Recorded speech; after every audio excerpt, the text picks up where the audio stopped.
2013, at the Caribbean Internet Governance Forum, that was in the Bahamas, I had presented a new approach for Caribbean Internet governance.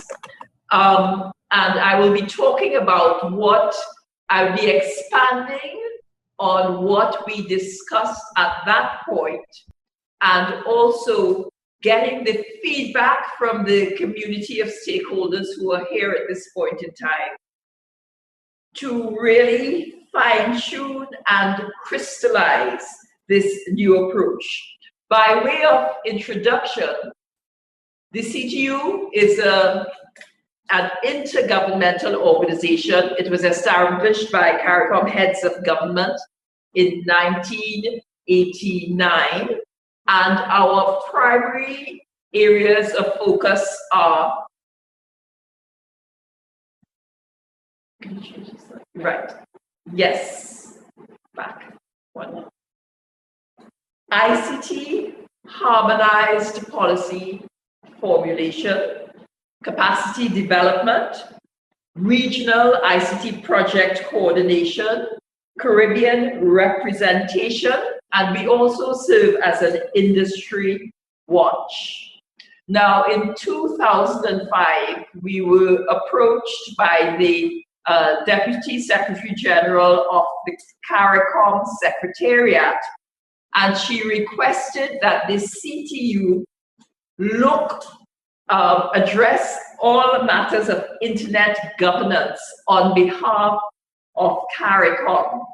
As you know, the CTU, our membership is beyond CARICOM. We have 20 member countries. So we have taken up the responsibility for internet governance on behalf of not just CARICOM, but the CTU membership.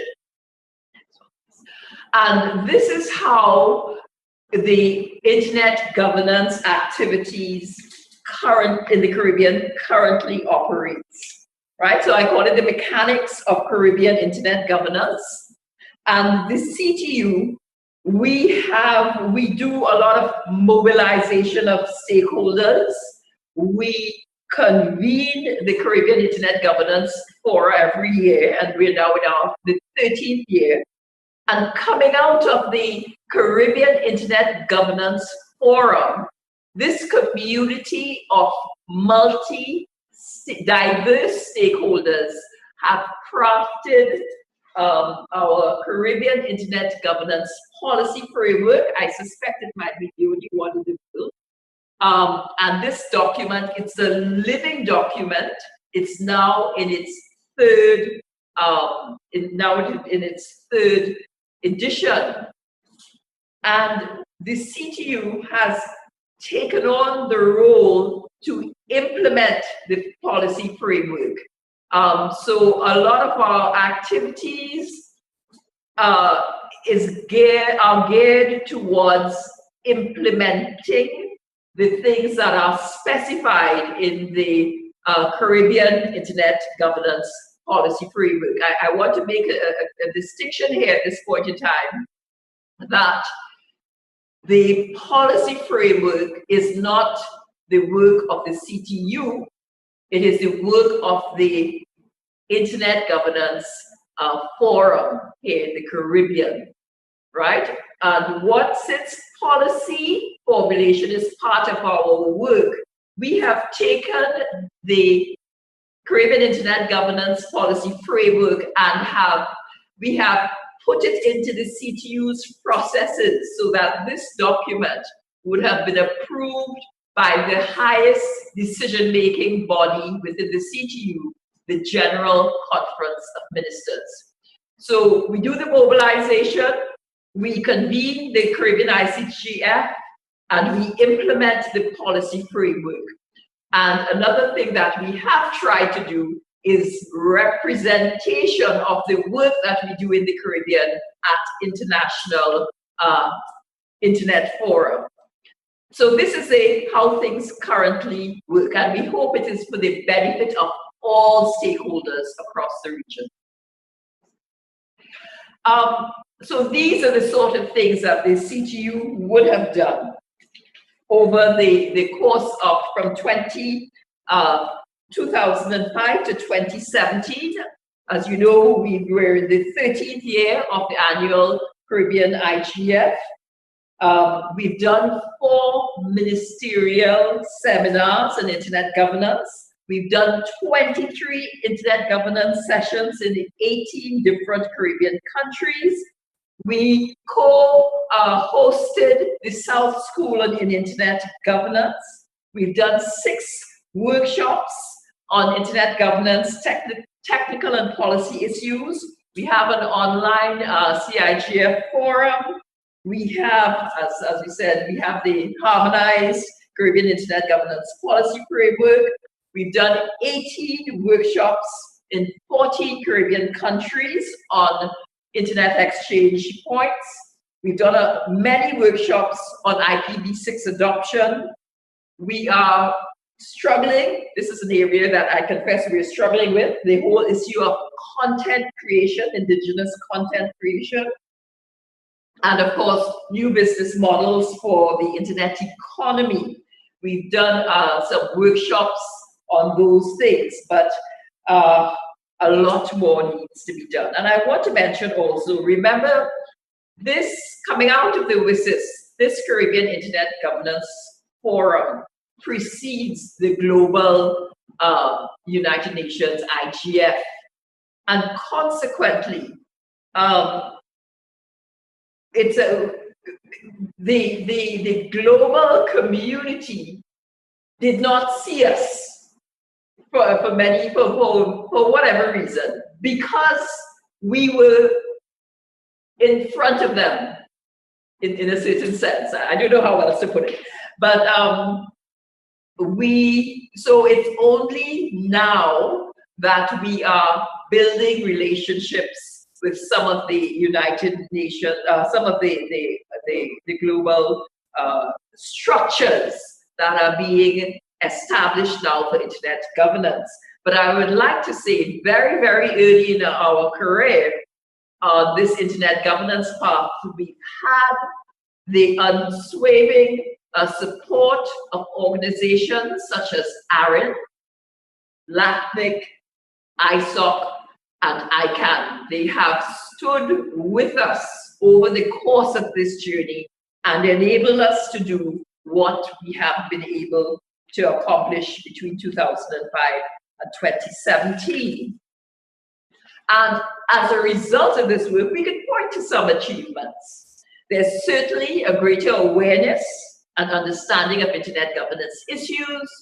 There's a greater engagement of ICT stakeholders on internet governance, increasing awareness of and participation in global internet organizations and fora.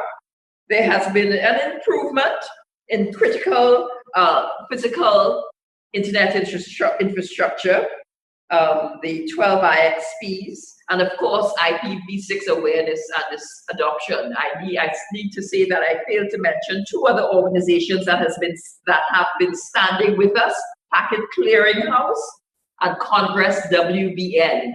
And I want to also make particular mention of people like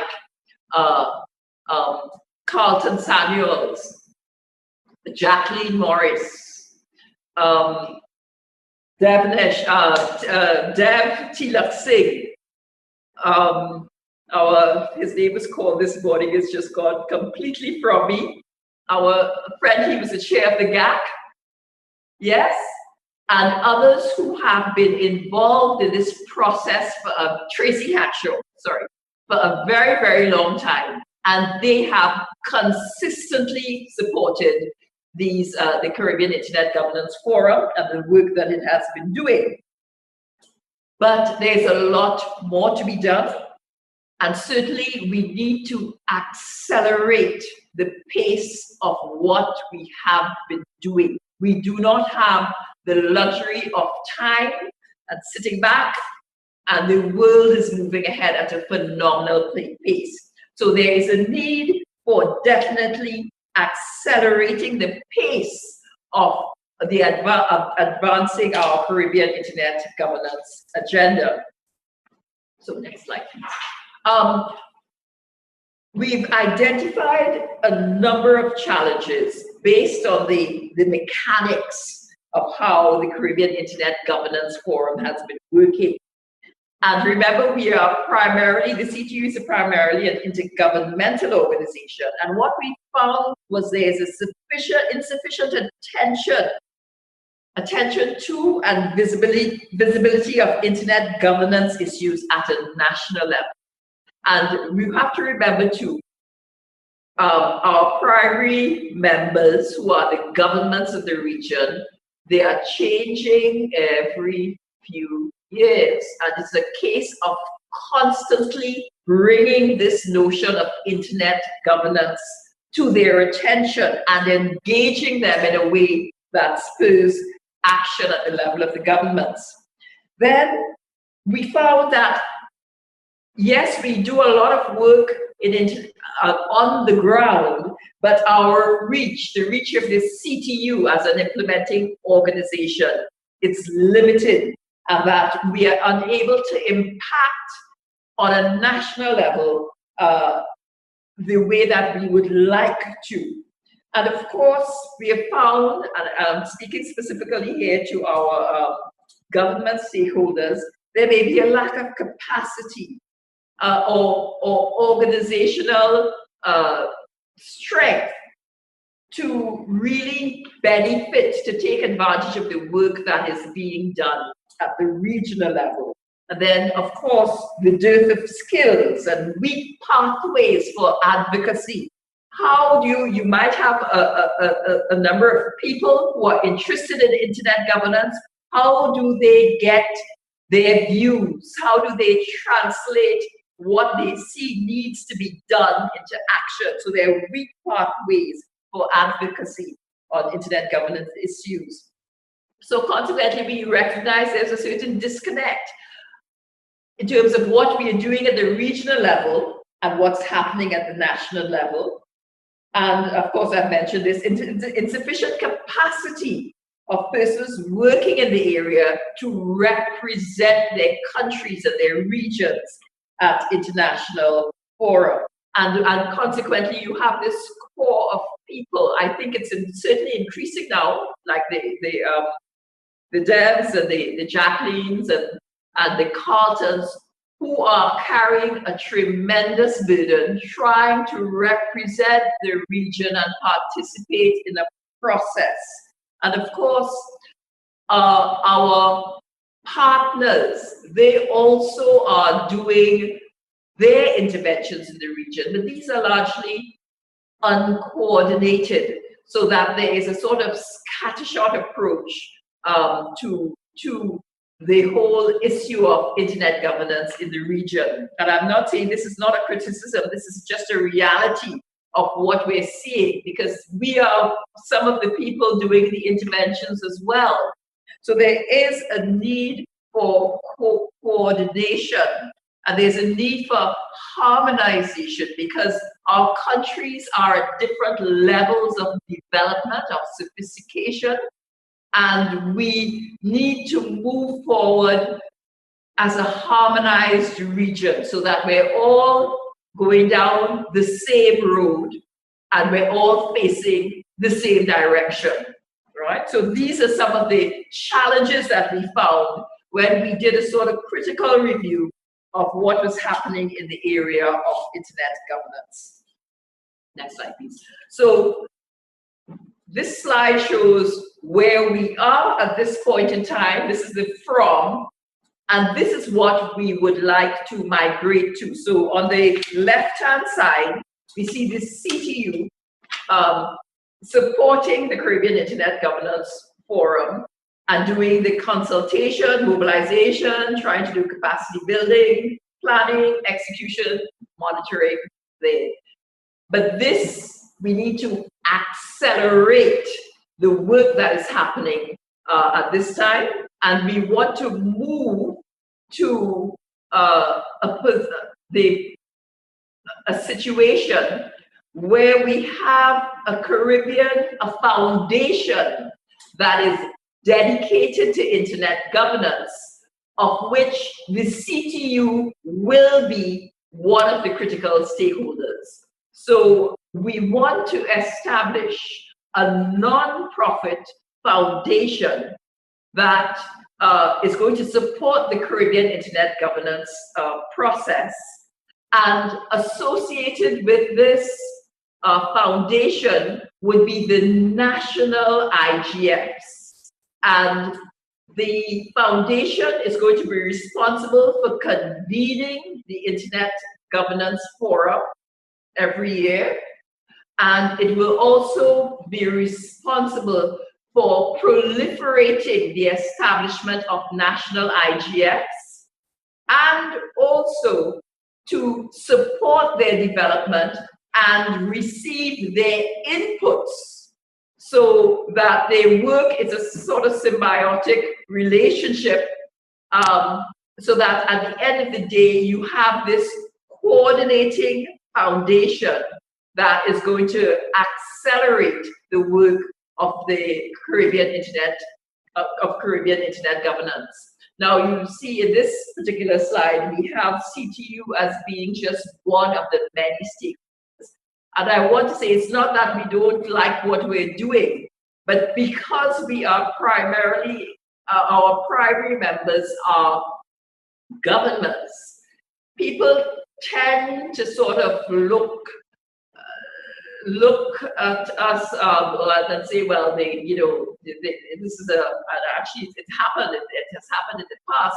This is a government trying to take over, but that's not the case at all. We have tried to be as objective and participating in the whole process as a stakeholder, and we would want not just to be seen as another stakeholder, but we will also do our part in accelerating this new vision for Caribbean Internet governance. Okay, could you switch to the next one?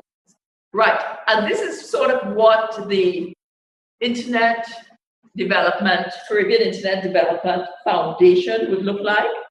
And I think it answers many questions that I've heard over the course of the last 2 days. Someone asked about regional coordination, and we see that this is a role for the foundation to coordinate, to spearhead the education. And it's not just education and training for the sake of education and training, but it is to educate and train with a view to implementing something. So, for example, because, as I said, our primary members are our governments, what we would like to see, and I think Nigel mentioned yesterday, is that governments are early adopters of IPv6. And if we could get our governments on board, and our governments are, as Nigel perhaps rightly said, among the largest customers of ISPs, it's quite possible. If we could get our governments on board, it catalyzes a process for the private sector and everybody else to get on board with IPv6. So how we envision that is that we are going to be working and really pushing with our governments, and we will depend on our partners who have been with us to help us with the training and putting things in place to enable those national teams to do, right? So we're hoping, while we recognize that every national IGF will have its agenda of priority areas, because the countries are very different. And I think Jacqueline spoke very yesterday when she spoke about the Trinidad and Tobago IGF.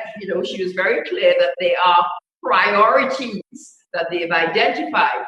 But we would also like to think that there are things that have to be done across the board for which we could be collaborating and working in some coordinated fashion, so that all of our countries are progressing on the road, on the pathway.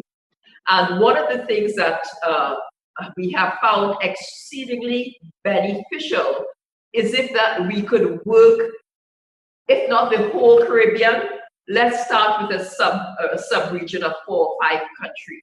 That works exceedingly well. I think I heard someone mention the CARSIP project. And one of the lessons from that was the benefit of working collaboratively as countries. We may not have all of the countries, but certainly 3 or 4 or 2 or 3 could work together. And the foundation could perform this coordinating role. So so we will be engaging, as I think you can see there, the foundation, it consists of many diverse stakeholders. Deidre raised an issue this morning and spoke about the legal implications, the policy implications. It's not just technical issues, right? We need to speak about privacy, the impact of social media on society. So it is that the foundation is going to bring together the expertise in many areas that would be able to inform how we go forward and what we need to address. So we have, and I'm hoping, I'm thinking, and this is something that we really need to discuss with some of the other stakeholders. For example, I said that the foundation would be responsible for the CIGF, and there's another XXX box there. It could be that the foundation could undertake to host things like CARIBNOG, which does those regional training interventions. So this is the thought we have. And also, someone also asked how, I think it was Barbados yesterday, how does, what happens in the CIGF, how is that reported, or how do we input it to the larger global, the construct of internet organizations and internet governance structures? As I said, the CTU has done some representation. At times, there's a huge cost that we just cannot make, right? But we envision that the foundation could provide those sort of liaisons and reporting and receiving of information that is passed on to the national IGFs and reflected in the discussions of the CIGF and other fora that are currently exists in the IG space. So the point of the matter is there is a coordinating body dedicated to internet development that will deal with all of these things. There is a whole issue of sustainability. In the initial, this CTU will continue to sort of facilitate the establishment of this foundation. We will be depending on our partners. And I think for our partners who have been with us, I believe that the value would be the coordination that this foundation would bring to the whole region. So instead of you having to deal with 20 countries across the region, find who the contacts are and work with them, you now have a focal point that can direct and more efficiently utilize the resources so that we could accelerate the whole issue of our internet governance agenda. And you see under each IGF, of course, they will have their activities, they'll be doing consultations, the planning, the capacity building, the mobilization, and so on. And the stakeholders, it's a multi-stakeholder forum, and they receive benefits from the foundation, and they would also be able to share their experiences so that what happens at the national level can cross-fertilize other IGFs across the region, and really we benefit from each other's growth and development. I think another comment that someone made was, I think it was again Barbados, the whole issue of national IGF tripping over their feet to get things done and tripping over each other. If you have a coordinating organization, the foundation, we can certainly streamline all of these activities in a coherent manner that builds, that is building, not a scattershot approach, that so we build, and then I think we will see an acceleration of the internet governance agenda. And that is my overview. I'm very happy that we're having this opportunity to share our view with you. I think in 2013, when we spoke about the new approach, people were fairly receptive, but we would want the inputs of other stakeholders so that this is truly the Caribbean Internet Development Foundation and not just the concept of the CTU. So I end my presentation there. And we will go into a time of discussion. I believe that this is a moderated discussion that will follow, and I'll do my best to answer questions. And of course, I want to hear your views and your inputs. I want to know what you think, how you think it might work better, and so on and so on. Thank you.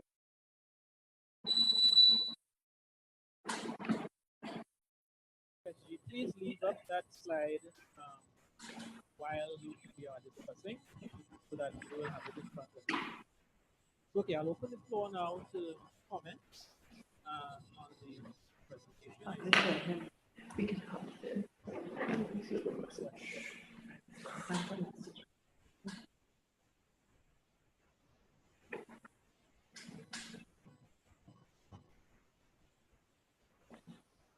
Is someone talking? I don't think so.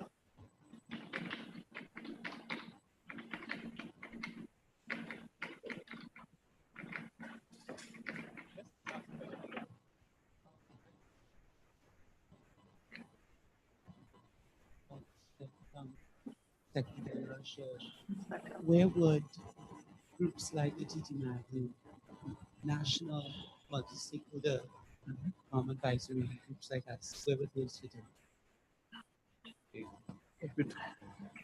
We bring back up the chart, right? TTMAG or one of, you see at the bottom there where they have the NIGFs, right? Those would be the multiple national internet governance fora in Trinidad and Tobago, in Barbados, in whatever countries of the Caribbean they crop up in. There was a chart before that which showed the two kind of org charts, and there was a linkage from that NIGF level up to the foundation, right? There is a slight omission on this chart, and I'll just kind of point it out for the people in the room. There is also supposed to be a little link here as well, right? So links from down here into the CIGF and into the Development Foundation. So the national mags, as they might exist, would be down at this level, and they would be able to contribute to the development of the CIGF and also into the foundation. You might find some of these people serving in the foundation. And if we go to the second to last slide, please. Right. These diverse stakeholders that are mentioned here, these would be direct contributors into the, the direct contributors and stakeholders or members of, maybe rotating in and out depending on territory and so on. But this is the kind of feedback we want to hear. What are some of the suggestions and that sort of thing? But the provision is made for the NIGF to take part in the work of the Development Foundation. Except that the MAG is broader than the NIGF. I was asking. Sorry? The MAG is broader.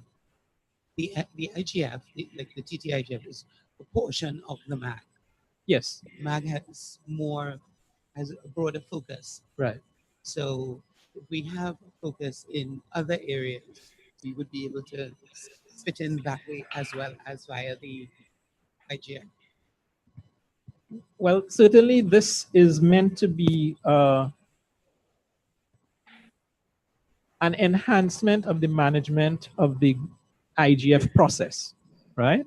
So if at this level, and the NIGF is part of what the MAG does, MAG would be able to influence this IGF process through its involvement with the national IGFs, right? So no one is really going to dictate or suggest who would represent particular countries or give influence into this development foundation. It's the countries themselves really that would have to nominate people, make suggestions, as the case might be. So the national MAGs, I'm saying, will have, through the NIGFs or possibly even otherwise, have the ability to contribute to the work of the foundation. And if you could make a specific suggestion if you have one. Okay.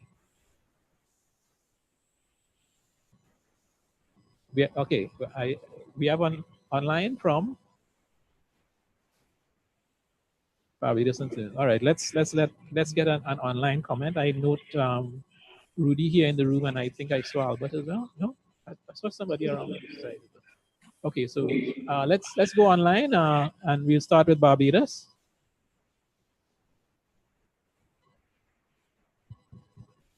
Thank you. Good morning again from the Barbados Hub, and I want to thank the Secretary General for her presentation on the Caribbean Internet Foundation Development Foundation.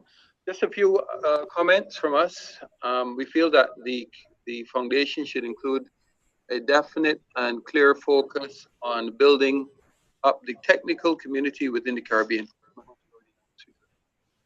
Technical community within the Caribbean, so that we with a focus on the development of standards, the building of technical resources and infrastructure, the technical know-how with respect to things like autonomous system numbers, IXPs, DNS, DNSSEC, etc., so that we have a cadre of professionals who are able to represent the region on the global technical level within the discussions like ICANN and so on. But also have the capacity to come back to the region to implement real structures, real infrastructure that would support a more robust Caribbean internet.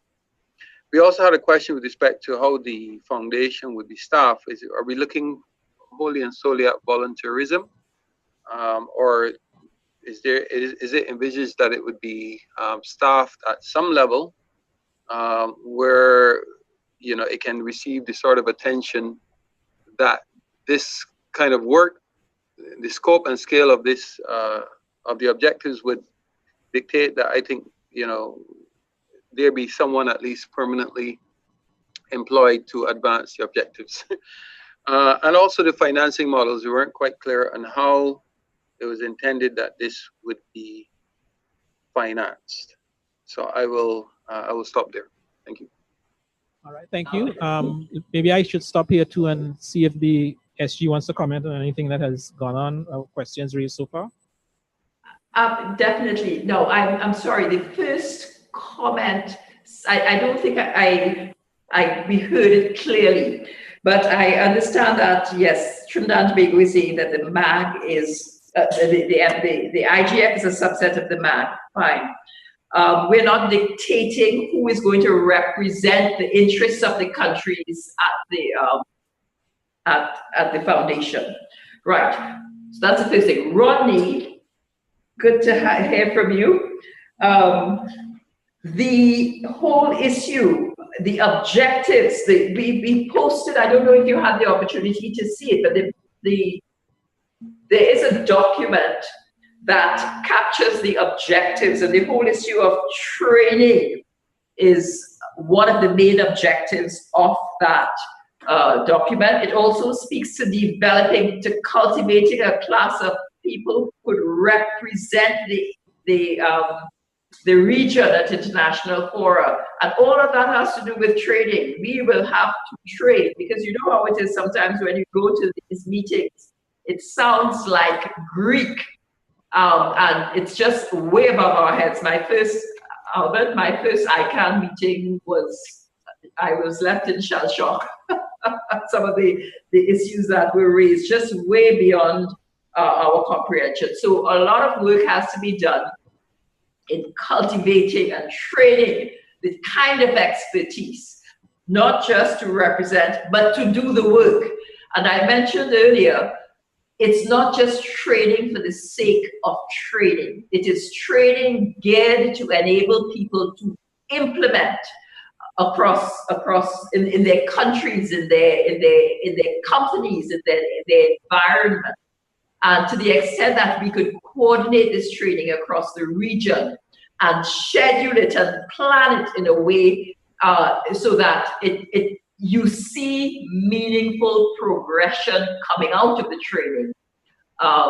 That is what we'd like the foundation to do. The third question you asked with respect to the staffing, yes, absolutely. There will be a staff. As I said before, I think I may have mentioned it before, the CTU will facilitate this process.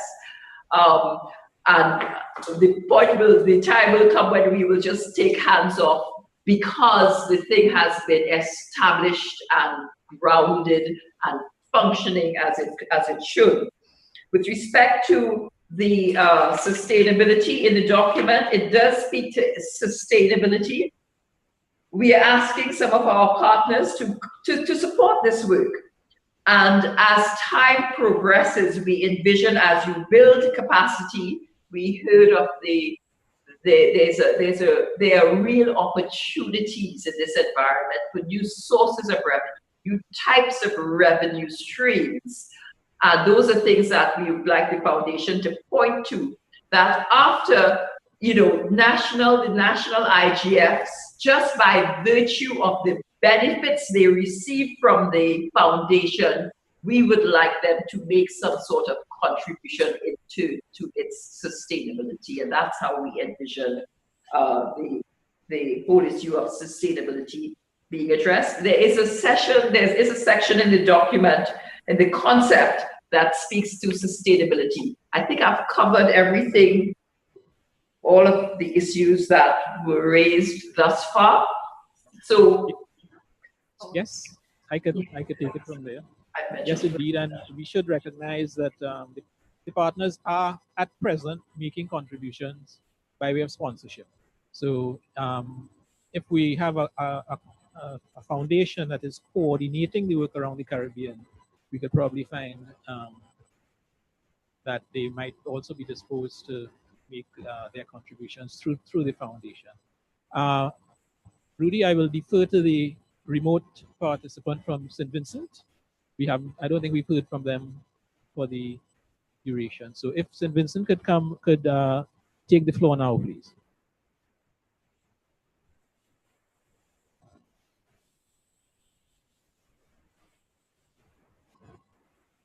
Remember to unmute your mic. Hello? Yes, we can hear you. Yes, good morning. We had sent through a question previously. We were asking where the Secretariat will be established, where it would be based, and how it would be funded. I think Barbados came in afterwards and asked the second part about how it would be funded. Okay. Could you two identify yourself for us here in the room? My name is Rohan Providence. I'm from ISOC SVG. Okay, thank you. I don't think we've reached a stage where we've decided where it would be located as yet. From what the SG said just now about the CTU facilitating the process, one could infer that maybe the CTU Secretariat could be a place where some initial resources could be housed, but that need not be the final sort of configuration.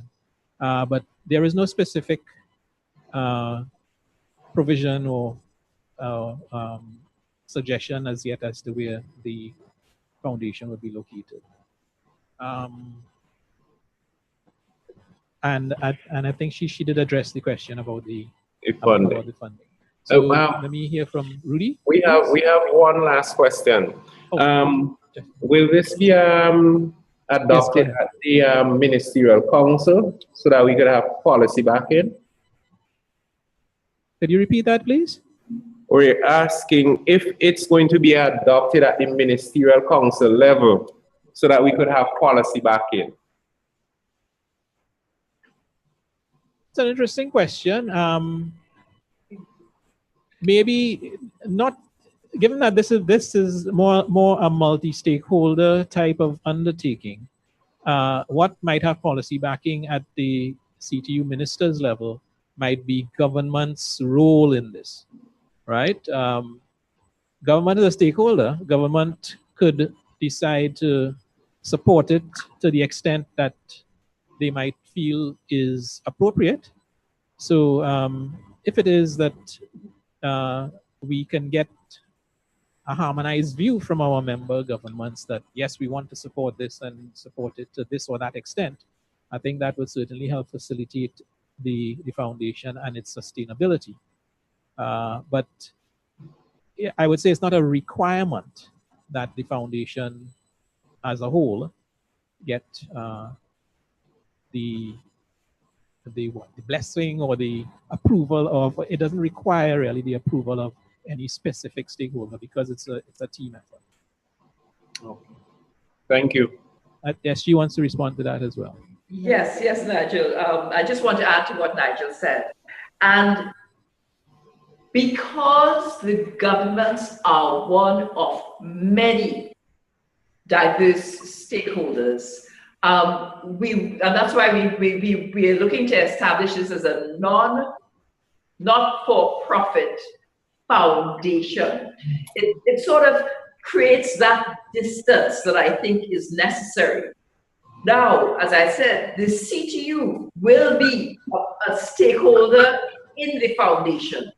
And therefore, the policy decisions that come out when they convene the CIDF and whatever other fora that that may be convened under the foundation, we will take that to our ministers, as we did for the policy framework that currently exists. And I think once I know that this third edition is final for the time being, we'll take it again to them. So I feel there is some merit in keeping that distance, but the CTU is still part of the process. So the decisions, we could take those, the policy issues and other things, we could take to our general conference ministers. With respect to as I said, the CTU is prepared to facilitate the establishment of, and we will hold hands until it's established. So if at this point in time, we would be happy to provide some office space. We have sort of an eye on something that we could use to house the foundation and the beginning staff. But until it's completely established, the CTU is prepared, as we have done over the last 13 years, we will continue facilitating and making things happen. And that is our position. We believe in internet governance. We believe that a lot of work has to be done in terms of impressing the importance of the internet and its resources on our member governments. There's a lot of talk, lots of talk, but not sufficient action. And it might even work in our favor to have the foundation speak, because sometimes, you know, it's very difficult to receive instruction or direction from people who you are very close to. So I think there's benefit in having a foundation that is a little removed from our governance. Okay. Rudy, you still had a question? Yes. Well, yes. Or comment? I'd really just like to relate to Secretary General Lewis the fact that from a multi-stakeholder point of view and personally, I really do like the concept of foundation, and I think it's a wonderful way to progress regionally. The question that came from St. Vincent was an interesting one, because I also wondered, within the context of the CTU, if we look at the global governing context, we also see that every country, whether or not we in the region, we're not there yet, but every country has a government advisory person, every country sits on the government advisory board, right? The government advisory council, which then interacts. ICANN you're talking about? The GAC. The GAC, okay. Yeah, which then has a relationship with ICANN, right? So I'm also looking regionally and saying, okay, so the CTU then, what is the relationship between the GAC members in our region and the CTU, right? You with me? Yeah. Right? And how does that tune work? You know, what's the play on that? You see, I'm also and it's in relation really to the question that was asked, and going on from that is that I forgot what I was about to say, but basically that's really what I was trying to get at. You know, how's the interaction work there? Right. Because also within the context of a one space CARICOM, which the ministers are trying to progress, right? Surely there's an aspect there that we have to get the ministers to say, listen, yes, we want to do this, but then we're saying is that you can't do this without an IGF, for example, or without, and so therefore there's an input there into the foundation also. Right. Yeah. Okay. On the GAC side, the relationship is pretty much as the relationship is even outside of the GAC. The CTU is an intergovernmental organization. It's created in service of its members, and basically that is what we would do in any particular situation. At the GAC, the governments are the members of the GAC. The CTU is an observer member at the GAC. So whereas, or at the GAC, then therefore, we attend and we basically watch the interest of the Caribbean as a whole, and in particular the member states that might not be represented there at a particular meeting, as the case might be. But we also support on the ground the members who are in attendance, right? We support them in. Sorry, when you say the members who are in attendance, do you mean the members who are the member governments who are in attendance? So you play to the you play to the tune of the GAC and the members of the region. Yeah, that's fair. Play to the tune. Well, in other words, you support at the level of the members of the GAC, the member countries of the GAC. Yes. And you represent those who may not have a representation presently on the GAC. Well, we watch their interests. If they're not members, we still bring to them issues that we see that might affect them. Agreed. Yeah, because for example, St. Vincent and the Grenadines is not represented currently on the GAC. So if you know what issues there are, you would take up their interest and we would bring it back through the CTU. So process. Assuming then down the line that every country is represented in the region, is represented on the GAC, right? How, what is then the role of the CTU in relation to, you know? Advisory, Okay. as we are. Advisory. Yeah. Okay. It's always advisory. we are not the voting members. She wants to respond as well. Yes, another coordination, right? Now, if you look at, yes, every country could be a member of the GAC, but different countries have different issues. Different countries are different stages of development, different levels of sophistication, right? So the CTU, when we go to the GAC, we work with Albert and we mobilize the people and we get them to meetings and we arrange stuff for them and we hear what their issues are, we explain what's happening, we explain things, you know, so that we support them in their participation with the GAC. I wanted to raise one issue, and I am, the CTU, we are very, very, very concerned that not sufficient attention is being paid to the internet, to internet governance across the region. We are concerned. And consequently, we are doing another ministerial outreach seminar in September, the 20th and 21st of September. And Rudy mentioned it, the single ICT space. The theme for the week of activities is internet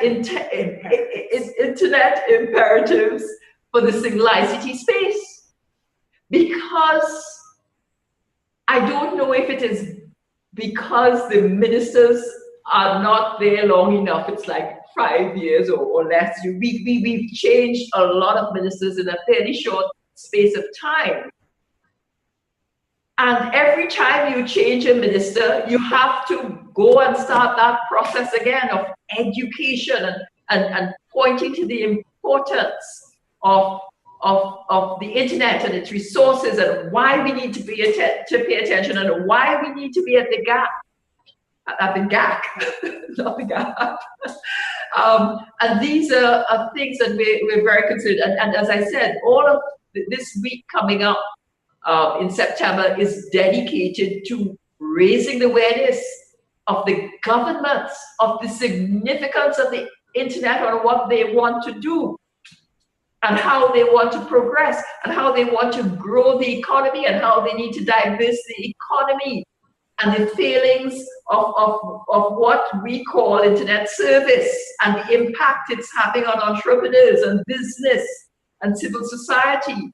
These are conversations that we have to keep having, especially in the light of the fact that, as I said, governments change and they're changing like clockwork now, like every 5 years. There's just a few governments that are still in place, but even then, the ministers are changed from time to time. The permanent secretaries are shuffled around, you know, and we have to keep this discussion about internet governance on the radar, central to the whole discussion about ICT and creating an enabling environment and all the possibilities, how we leverage the potential of the internet.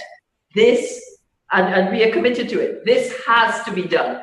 And we are sort of conceptualizing the next round of roadshows, which serves as a vehicle for having these discussions, because we have to accelerate this process. I am the CTU by itself, in this current mode of operation, we cannot continue at this pace. The process has to be accelerated, and there's a lot more work to be done.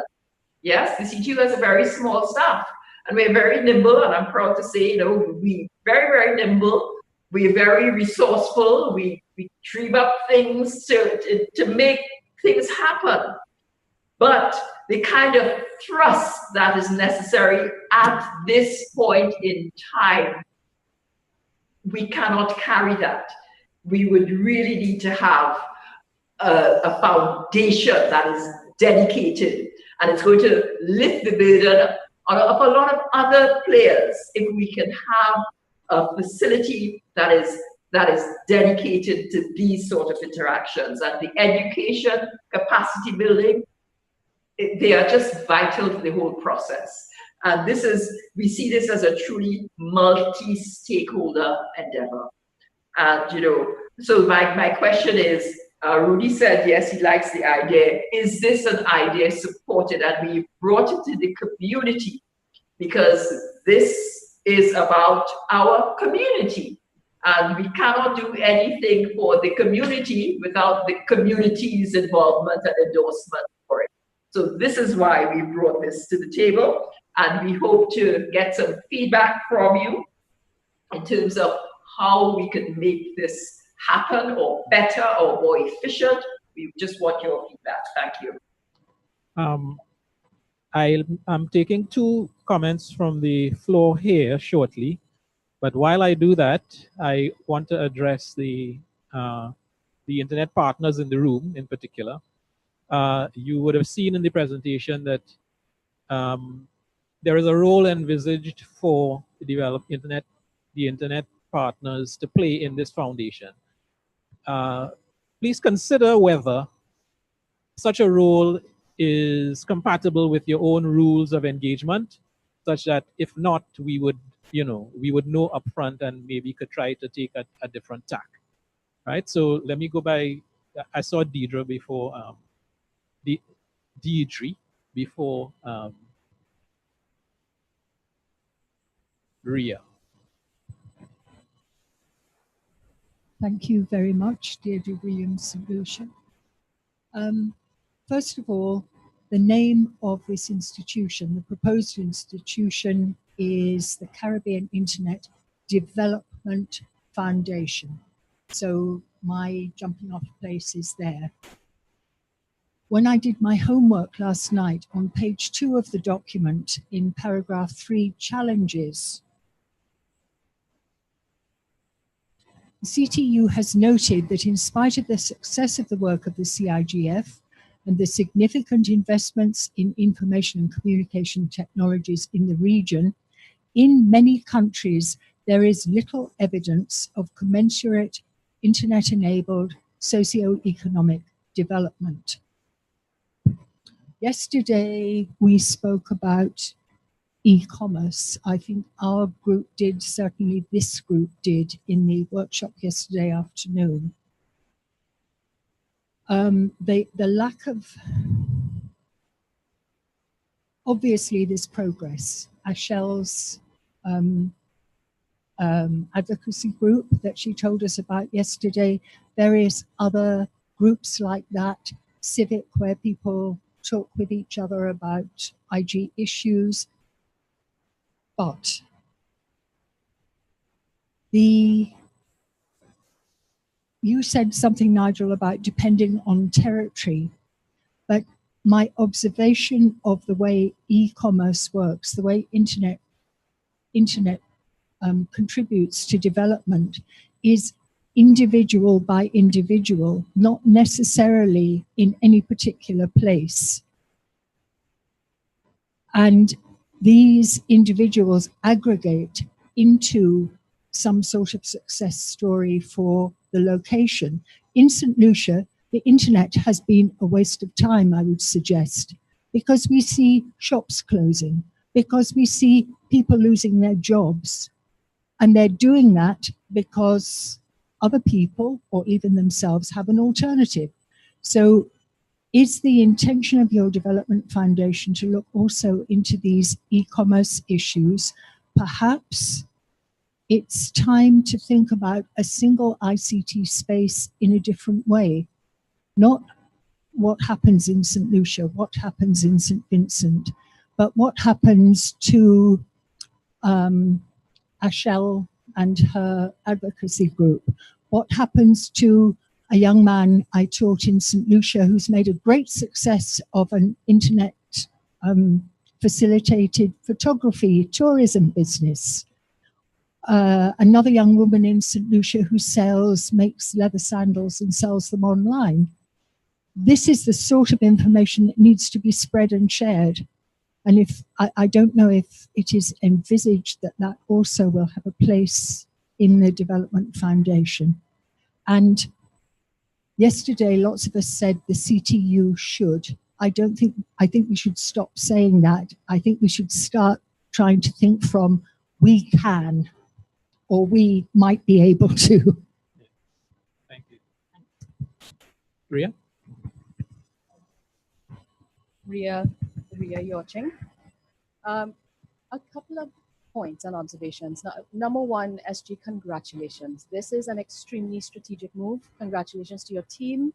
I think it is the bravest next step in the realization of the benefits of the digital economy cohesively. Again, looking at the Caribbean as one union, if you will. It is also, in my opinion, the best positioned PPP, or public-private partnership, if I have to extend it to multi-stakeholderism, that we can potentially realize in the region in this regard. And that is important. I think we've been playing different sides. The CTU has done its part. Canto is trying to do its part. But again, everyone has formative members that seek the interests of their own agenda and so on. So 3 observations. Number one, I think I'd like you to consider taking a look at disaggregating the membership to its individual components. It's important as we look at institutions as stakeholders that speaking to volunteer burnout, or speaking to some of the issues that came out of the discussions yesterday. In particular, we want to make sure that we identify key resources inside of those organizations and institutions that can be shared, that resources can be adopted in different countries, so that different countries don't necessarily have to bear the burden of having specific expertise. So disaggregating membership at an individual level, however we want to wall garden it for all to see, is an interesting thing I'd like you to consider. Secondly, the harmonization of outputs. It was also discussed yesterday afternoon, but it's also important, to Deirdre's point, harmonization of outputs and best practices to be shared. Ashel's point yesterday on the IG toolkit that can be replicated across regions, a specific focus as we seek to coordinate and implement. We coordinate and implement framework style. So documentation in a harmonized fashion would be very useful. And then thirdly, this presents a very important opportunity for both asset and resource ownership. Speaking to SG's sustainability model, with asset and resource ownership and mobilization and management, it allows for the introduction of new revenue models, monetization models that even as a non-profit can, again, not non-profit, it's not for profit, that can be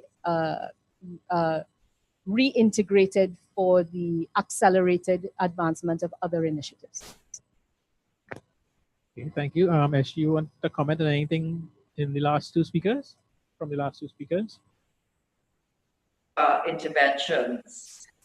I agree wholeheartedly with both of them, with both of both sets of comments. And I had made a note to mention the whole issue of the toolkit. I know Nigel has been looking at I think there's an IGF, there's an IGF toolkit, right? And we actually have a workshop on yes, this afternoon. Absolutely. So I wanted to say that we wanted to develop a Caribbean toolkit that will help guide each country in the establishment of a national IGF.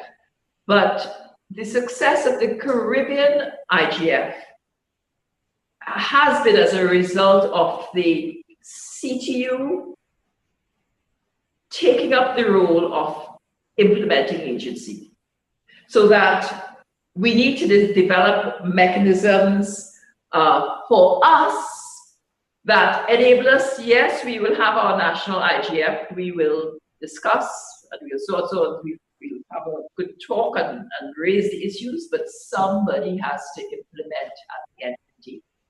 How is this going to be managed? How is it going to be organized?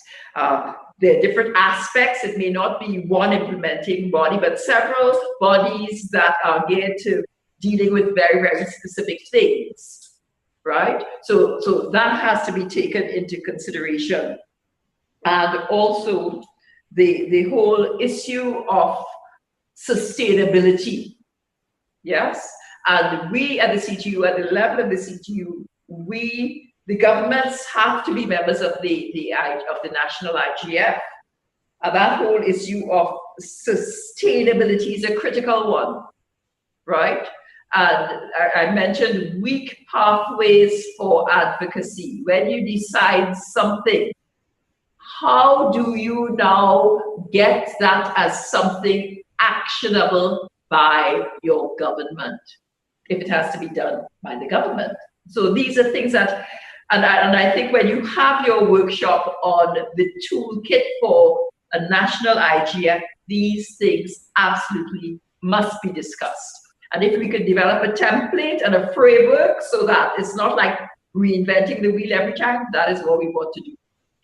And we will do our part at the level of our governments, part of our outreach, part of our educating of ministers. We will do our part to get action, because what we've discovered in the CTU, it's not sufficient. You have to do your education of the ministers. So we work at the top, but you also need to work at the bottom as well. So you have a push, a groundswell that facilitates action. And there are things that the government has to do. And we have to educate them and equip them so that they know this has to be done and they'll get on with it. Yes? I'll give you just one of the examples, not that it was necessarily the ideal thing, but the whole issue of internet exchange points, right? When we explain to our ministers the value, then they started making the right choices. Oh, we need to have an internet exchange point here. And I think our most compelling example of the importance of outreach at the ministerial level was Curacao. We went to Curacao and we did a Caribbean Internet Governance Forum in Curacao, and we spoke about internet exchange points. Memo spoken about internet exchange points. And the minister was present and he said, wow, we have to have an internet exchange point in Curacao. The next year we went back, there was an internet exchange point in Curacao. Yes? And that is what we need to do to motivate at the level of the government and everybody else. But I really believe that governments can be early adopters and they can set the tone, set the pace, catalyze activity from other stakeholders, but they need to move, right? And this is our vision. So thank you very much, Deidre. Yes, we called we've had so many, we've gone through so many names. I can't tell you how many names that we settled on the Caribbean Internet Development Foundation. And it's not just about developing our Caribbean internet resources, but the whole ecosystem that enables us to have new revenue streams, new types of businesses. As I said, we've done courses in the past, new business models for the internet age, and to foster, I think one of the objectives of the foundation, if I'm not mistaken, one of the objectives is to foster internet-enabled innovation and entrepreneurship and promote significant job creation. That's one of the objectives of the foundation. So the whole aspect of e-commerce, yes, people are going to lose jobs. That is a given. Automation, artificial intelligence, all of these things is going to decimate the traditional types of jobs, but there are opportunities for types of endeavors, new types of jobs, new streams of revenue generation, and those are the things that we have to explore, research, and embrace if we're going to see if we're going to leverage the full potential of the internet in the Caribbean. Yes, Thank you. New skills required. Now we are really out of time, but I would like to hear from the internet partners in the room as to whether this is something that's feasible for them or not. Yes, Albert.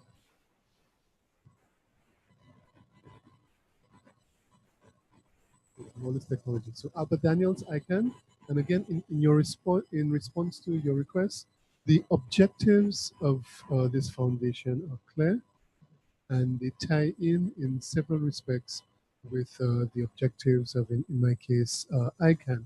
And I can clearly see this as an enhancement of existing efforts. We heard a lot about what happens, with countries of the Caribbean going to the GAC, for example, in ICANN. And the role that the CTU is currently playing as a coordinator and a supporter of attendees is very good. But I see this foundation as being a formal approach now.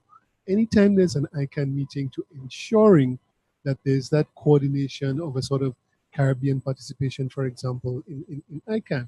We have a meeting coming up pretty soon, an ICANN meeting in Abu Dhabi. There are 7 GAC representatives from the Caribbean going and 4 fellows from the Caribbean going. And what I've done at this stage is just set up a simple WhatsApp group for them to talk to each other. And it's helping in a kind of a way. But if there is a foundation like what SG is proposing here, then we can approach that in a more structured and consistent way over time so that the benefits of participation in places like ICANN are significantly improved. So to allure any fears that you may have, I haven't seen so far anything in this proposal that would preclude ICANN's supporting it, but rather it looks like we could continue to support as we have been supporting the CTU's activities in other areas like the CIDF, the roadshows, and so on. Okay. Well, that was. I would let me just give a couple minutes to the development partners. So as ICANN, ISOC, we have Aaron and Lactic. If they could very quickly say, yeah, no problem or whatever, such that we know that we might not. Okay, first of all, thank you very much, Secretary General, for your presentation. We believe that basically, if you look at internet governance themes, it's not on? Yes, okay. If you look at internet governance themes, as I did mention, I think yesterday, we have like 7 areas when we're talking about internet governance. Mm-hmm. Internet governance is not only about security or only about infrastructure. We are talking about infrastructure, we're talking about legal, economic, social, cultural, development, security, mm-hmm. and human rights. Mm-hmm. So it's a very broad area. So that's number 1. The second one is when you look at the internet ecosystem, so how the internet is governed globally, you have also, let's say, different organizations, each one of them with different missions, but in one way or the other, they did manage to work with each other to achieve, let's say, economic and social development, which we have seen during the last, let's say, 30 years. So we see we have internet governance, the focus of what is internet governance. We see the internet ecosystem. Mm-hmm. All organizations working together to achieve or to foster economic and social development. So if we come now back to the Caribbean, I believe that basically local challenges should be addressed at the local level. And sometimes they are not being addressed because simply based on awareness. We are not acquainted what is going on globally. For example, Secretary General mentioned the case of Curacao a few years ago, 2007, and I can talk about that because back then I was the policy advisor at the regulator in Curacao, and when they came to Curacao with the Caribbean Internet Governance Forum, talking about IXPs, and basically I was the person as a policy advisor at the regulator who got the task, we need to get this thing done. So I can tell you everything about it. And we did. The next year when they came, we had the IXP operational. So local, how do you say this? Local commitment is very important because, I mean, they did present back then, but if you didn't have like a minister, local minister who said, okay, we need to do something with this, when they would have come the next year, nothing would happen because there was no local champion on this. So I think it's very important that we identify, let's say, local champions as well in each of these, let's say, 7 areas that I did mention before. And when it comes, for example, with this foundation, I think it's very important that we at least give, let's say, all these organizations that are forming part of the wider internet ecosystem, the flexibility for them to continue to focus on their particular mission as well, because they also have, let's say, their members, let's say, who supports them, that they are acquainted. That they need to explain to them why they are going in certain direction. So right now, I think it's very important for us to, we have heard what are the objectives of this foundation, but I think it's very important that we give, let's say, our members also the opportunity to think a bit about it, because I'm not sure if we can just say right now we should go in that direction, because again, it's not in this particular case, although I have my boss with me over here, but we have a wider organization and also members, people who believe, let's say, in our mission and what we have been doing.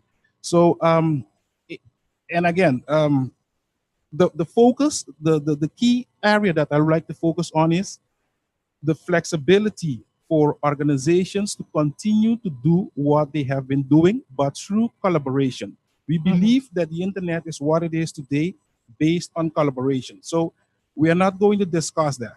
We believe in collaboration, but still the flexibility should be there to get all involved, and not only, let's say intergovernmental organizations or private sector, business community, or academia. All of them should have, let's say, equal footing and should feel themselves comfortable being or executing this task. So that's basically what I would like to contribute with.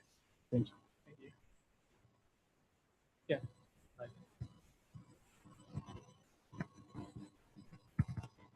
Thanks very much, Nigel, and many thanks to you, SG, for your wonderful presentation. I must ask or present my apologies, as I was outside of the room while the presentation was being done. But of course, SG, you and I have had discussions on this concept beforehand, and I have had the opportunity to take a look at the concept paper.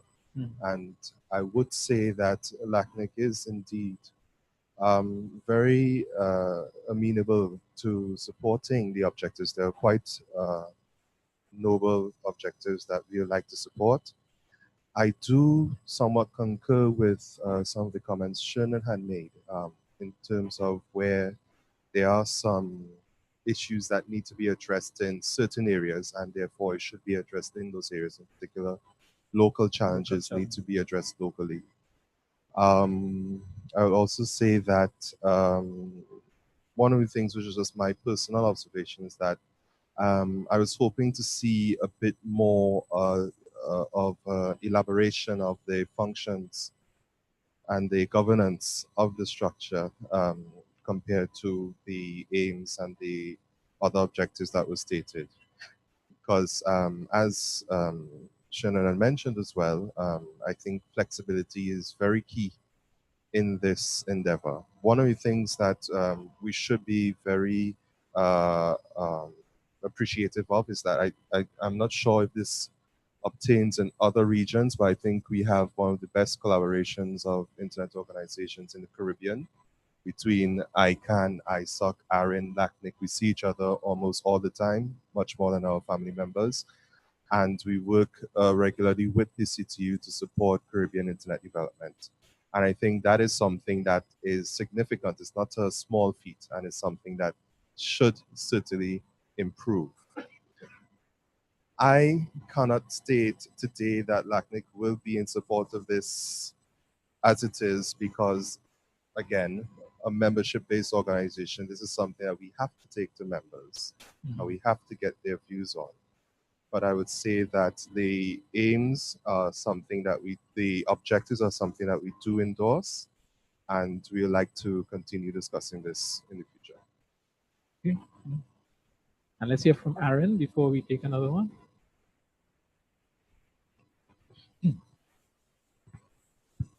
Thank you, Nigel. Secretary General visited Aaron earlier this spring and discussed this initiative. And at that time, I believe we mentioned that obviously the Aaron board continues to support a strong internet community in the Caribbean, witnessed by our recent creation of the outreach liaison there. But any type of initiative like this will need to go before our community elected board. And I know for a fact that it has not been presented yet, but will be shortly.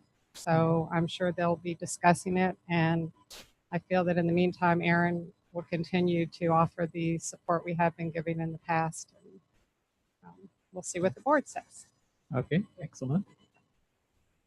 And Roxanne had been waiting for a while. I'll take Roxanne John now. Roxanne here, Services and Gwendins. I wanted to speak on the area of sustainability. And as I look at the chart in terms of the organization structure, I'm in support of the foundation having some sort of structure to govern the internet governance. But I'm looking here at the national level. I'm seeing that the national IGF is a subset of the ISOC chapter in our case. Because since that this chapter will be a non-profit organization, an entity that is established within the country, and then the composition, academia, the private sector, public sector, civil society, same set of people involved. So I cannot see two entities being registered as non-profit or running. But for me, for sustainability, I see it will run as a subset of the chapter because the chapter already established. And the chapter focus will be wider than just this the internet governance issue or issues, right? Because we have our mandate, of course, from the inter-society. So that's how I'm seeing it in terms of sustainability. It's possible, but it must work within a framework, and as other colleagues refer to, coordination must be in place. All right, just remember that diagram is dealing with a particular realm, the realm of internet governance. And so at the local level, the interface, I guess, is a multi-stakeholder group, which we have called NIGF. Right? Now, who puts that together? We don't really see that as a full-time job for anybody. So whoever is involved in that will certainly be doing other things. Right? So it's really a question of at the local level, identifying the appropriate representation that would go to, that would communicate with, say, the foundation, that would make the appropriate inputs into the CIGF and whatever other sort of external relationships or liaisons that might be required. Okay, so you'll probably find that the local structure is different each country you go to.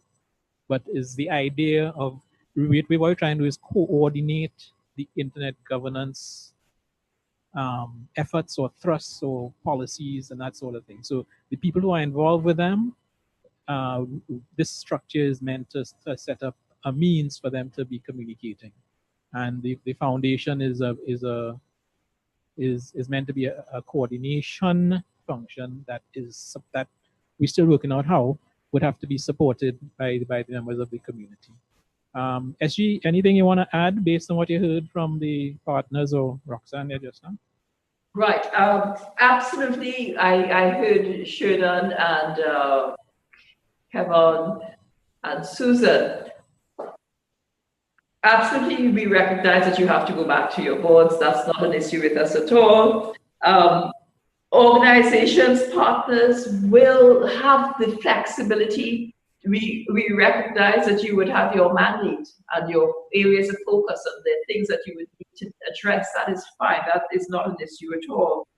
And as Nigel said in response to Roxanne's comment, you'll be doing a toolkit on establishing national IGFs, but the situation in Trinidad and Tobago is that the MAG, the national IGF is a subset of the MAG.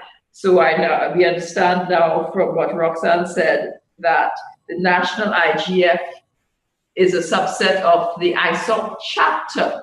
So there are a whole lot of different models across the region.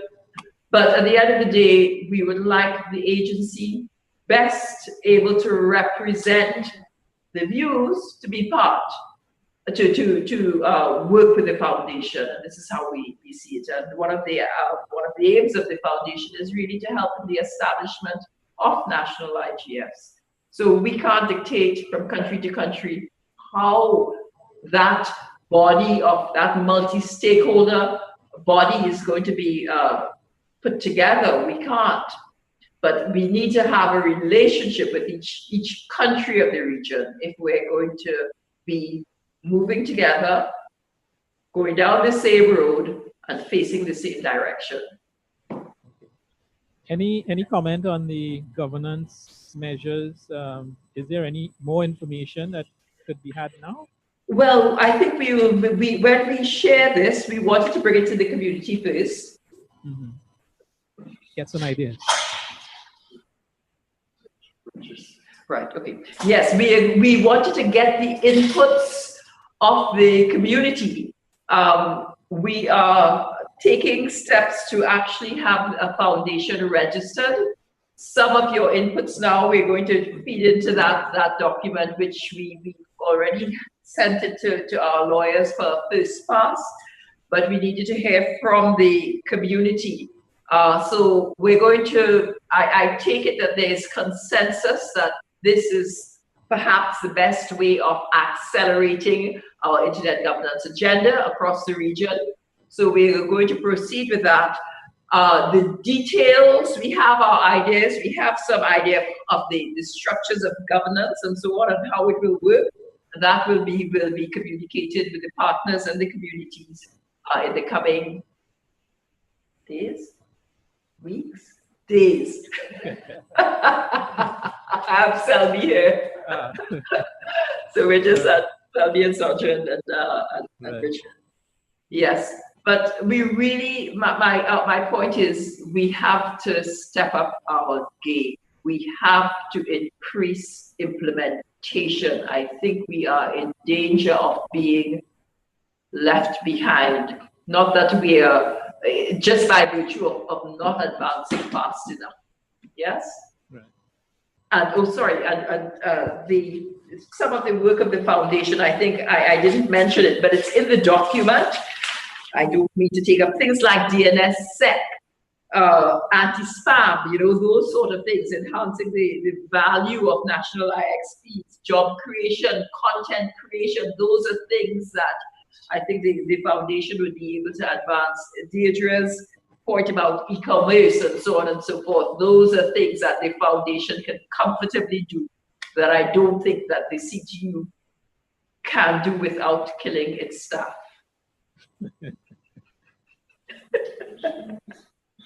That's it, Nigel. Yes. Do we have any comments or questions from online? apparently our caterer thinks that we need a little extra time to discuss this matter. Oh, so the caterer has given us more time? If you have the time. Yeah, well, let's hear back from Barbados at this time.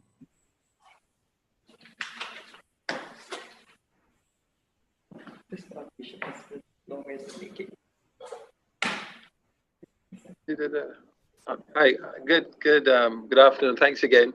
I was going to pass in the interest of time, but since the caterers are so generous, we would just like to say formally that the Barbados Hub here is supportive of the foundation. So I'm sorry if I didn't make that clear in my first intervention. So we are supportive of the whole idea of this foundation. We intend, we have a number of stakeholders here, including the Barbados IT Professionals Association, the Internet Society Barbados chapter, and other stakeholders. We would open the document for comments, share it with our chapter members, and canvass their views as well, so that we can provide that feedback to the CTU in a very short space of time. We'd also like to throw a challenge out to the international organizations to put some much needed resources behind this initiative, where, for example, that organizations like ICANN, they have resources available through the auctioning of the new DTLDs, in which the Caribbean region is significantly underrepresented. And we're aware that there's a fund that can be used for such a capacity if this proposal is presented in the right format and is given the support of our members who are attending the ICANN meeting within the GAC. So I would just like to throw that challenge out there, that it be one of the talking points for our ministers who are representing us within the GAT at the upcoming meeting. Thank you. Albert wanted the floor to say that there is a cross-community working group working on that, and he can't commit anything. Go ahead. There are over 200 million US dollars in that particular fund that Rodney is referring to. Now, right. So I'm very happy that Rodney brought it up. And this is what we need to understand. Remember that ecosystem diagram that I gave you on day 0 when we were doing capacity building? There's the ICANN organization, the staff, and then there's the ICANN multi-stakeholder community. Yeah. That money is not the ICANN staff's money. It is your money as the multi-stakeholder community. What is going on right now in that community is a discussion on setting up the framework for deciding how that money is going to be spent and what it can be spent on, within the scope of the ICANN bylaws and so on. So the one point that I want to make here is this is another reason why you all and the representatives of the other stakeholders need to get involved and need to be at those meetings. Make sure your GAC representative goes, make sure you yourself participate in the process, because it's not us, the ICANN staff, who will decide where that money is being spent. I have a budget for engagement in the Caribbean, so that is why I can stand there and say, well, okay, it looks like we will continue to support the foundation, because I know where that money could possibly come from my budget. But when it comes to the larger scope of things within ICANN, like those auction proceeds, you are the ones who will decide whether or not any of that money comes to the Caribbean for our project. And I can tell you, if you don't participate in the discussion, there are hundreds, thousands of other people who will make inputs and who will make suggestions as to how that money will be spent. And the end result, you can figure it out. Right. St. Vincent, you said? St. Vincent, please go ahead. Yes, we here. Our interest is in the establishment of the Secretariat. First, let me say that our ISOC here in St. Vincent endorses the setting up of the CIDF. And we are expressing our interest in having the Secretariat located here in St. Vincent. I'm hoping that the ICDSG is smiling at us. Yes, that means she heard us loud and clear. And we're hoping that you would give some consideration, to our expression of interest. All right, very good. Trinidad and Tobago. That's here, TTY. Offering to host as well, I guess? No, no, no, no. Uh-huh. Not at all. Actually, having heard from you and where things fit and looking into the governance model of the bank, I would just like to say congratulations to the Carib man. Yeah, it could be a carrot. Dead. The wording is dead on. Yeah, it could be a carrot. Rudy? Close enough. Close enough. Uh-huh.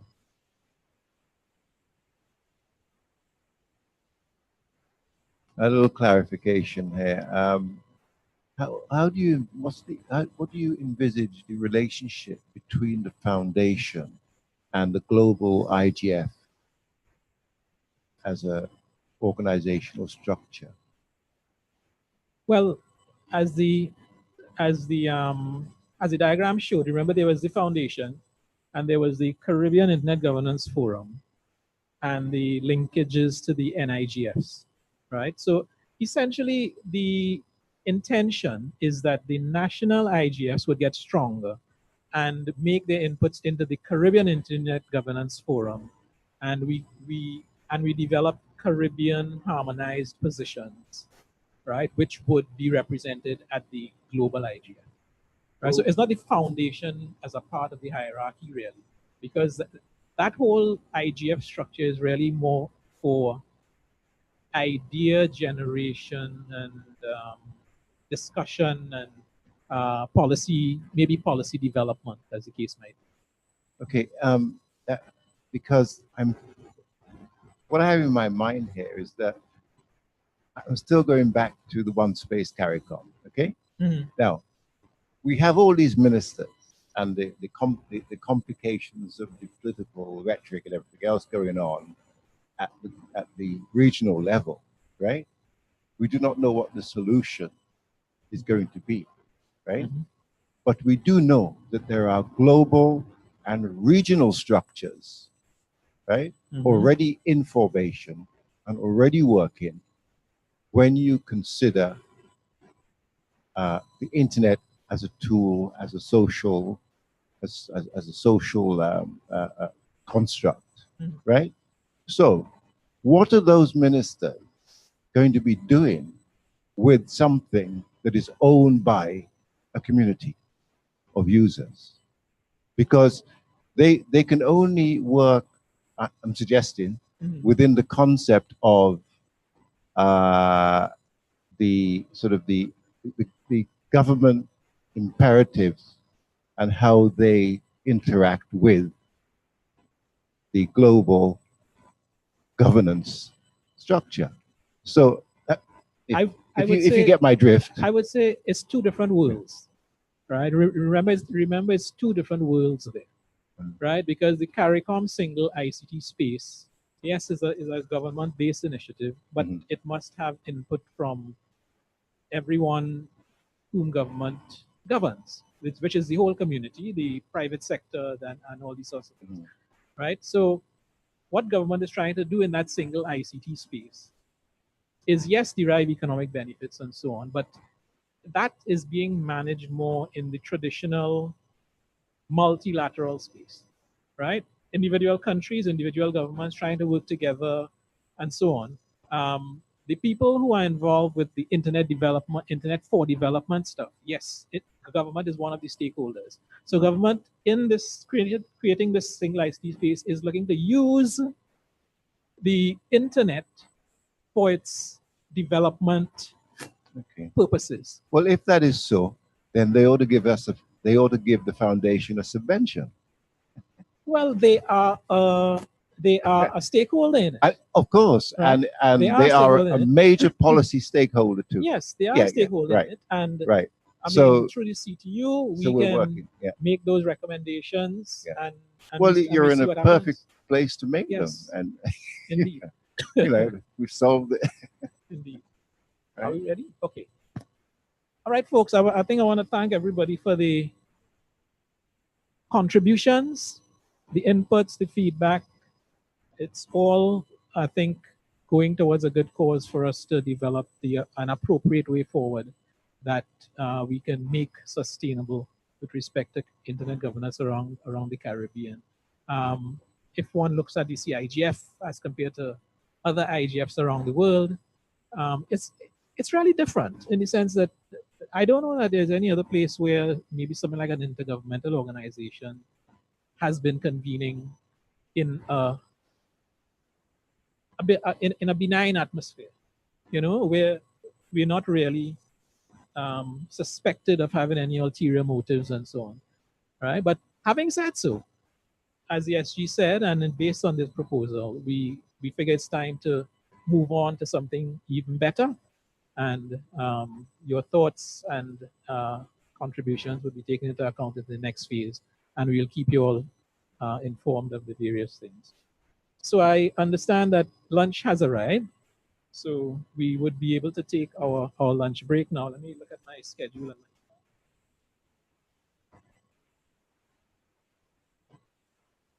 I guess the caterer didn't notice that we had a time change today from 12:30 to 12. So it's just about 12:35 now. The scheduled start time was 1 o'clock, which is not really practical. So let's try to, however, take, let's see if we could do it in 45 minutes, which would mean we get back for 1:20, and we'll have our workshop related to that, fostering, at least creating that a Caribbean toolkit for NIGS.